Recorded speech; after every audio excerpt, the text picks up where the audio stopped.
For generations, Amish farmers have built soil that stays alive, balanced, and productive through decades of planting. Their gardens rarely burn out, their compost never turns sour, and their yields grow richer over time instead of weaker. Yet for all the curiosity about their methods, there's one ingredient that rarely makes it into modern composting guides, because it's not a fertilizer, not a manure, and not even a plant. It's something that powers the microbial world beneath the surface, like no store-bought booster ever could. The secret? Wood ash. Used the Amish way, not the modern way. The old-world logic behind the Amish compost blend. Modern composting focuses heavily on balancing greens and browns, high-nitrogen materials like kitchen scraps mixed with dry carbon materials like straw or leaves, but Amish farmers saw compost as a living ecosystem, not a formula. They realized that the soil's microscopic life runs on minerals as much as on carbon or nitrogen. Their compost piles weren't just nutrient-rich, they were chemically stable, buffered by natural alkalinity from a subtle ingredient. Finely sifted wood ash from clean, untreated firewood. The Amish never poured ash into their piles in handfuls, they treated it as a mineral seasoning. After every few layers of manure and plant matter, they added a dusting, just enough to neutralize acids and feed potassium-hungry microbes. Where modern composters chase speed and heat, the Amish focused on steadiness and structure. Their piles rarely overheated, yet they never turned slimy or sour. Why this forgotten ingredient works on a microbial level. Wood ash contains calcium carbonate, potassium, magnesium, and trace elements like zinc and iron, all essential to the soil's microbial community. In a compost pile that's too acidic, fungal networks collapse, and beneficial bacteria die off before humus can form. A thin layer of ash buffers those acids, maintaining a pH around 6.5 to 7.5, ideal for the decomposition process that produces humus, not just rot.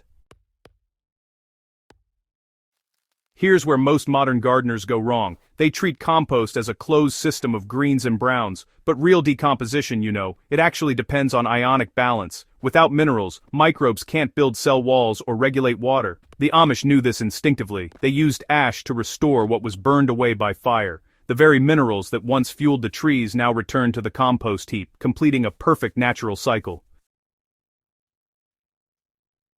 Too much ash can choke life instead of feeding it. The Amish rule was simple: never let ash form a visible layer thicker than the edge of a leaf. In practical terms, that's about 1 cup of ash for every 10 gallons of compost material. If you're building a large heap, mix a handful of ash every 6 to 8 inches of layers. Always scatter it thinly over wet or nitrogen-heavy material like manure, grass clippings, or kitchen scraps. Never dump it in one spot, or it will create alkaline pockets that kill microbes. Amish composting was a slow, steady burn, literally and figuratively. Their piles sat for months, sometimes over a year, breaking down at a moderate pace until every trace of ammonia smell disappeared. The result was a dark, crumbly compost rich in humic acid and microbial life that could be stored for seasons without going sour. The balance between acid-forming matter and base minerals was what gave their soils long-term fertility. So, let's talk about how modern gardeners can actually adapt this Amish balance. In a lot of modern backyards, wood ash is, often wasted or just misused. People dump it in piles, mix it raw straight into the soil, or add it way too late, like when the compost is basically finished. The right way is early integration, during those first few weeks of decomposition, when the organic acids are at their strongest. You want to add it while the pile is still active, not after. That really ensures the acids get neutralized and helps stabilize microbial life a lot faster. For clay-heavy soil, Amish farmers often doubled the benefit by mixing a thin layer of ash directly into garden beds before adding compost. This combo loosened up compacted earth, improved drainage, and, let oxygen get down deeper. The ratio was about 1 cup of ash for every square yard of soil, and it was always blended thoroughly with organic matter to keep from creating any concentrated alkalinity. Now, if you're working with sandy soil, just reduce that amount by half. The idea isn't to, raise the pH dramatically, it's about maintaining mineral activity. What really sets the Amish method apart is their restraint. Their goal wasn't to boost, but to balance.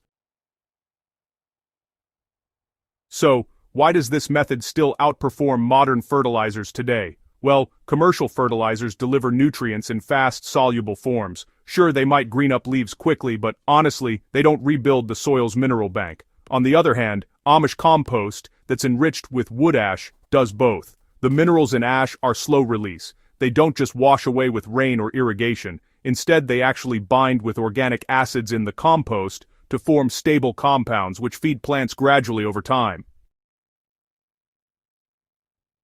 This steady nutrient release means fewer weeds, stronger root systems, and less dependence on chemical additives. Over time, this actually creates a soil that pretty much sustains itself. Earthworms really thrive in ash-balanced compost, since the mild alkalinity supports their mucus coating and digestive function.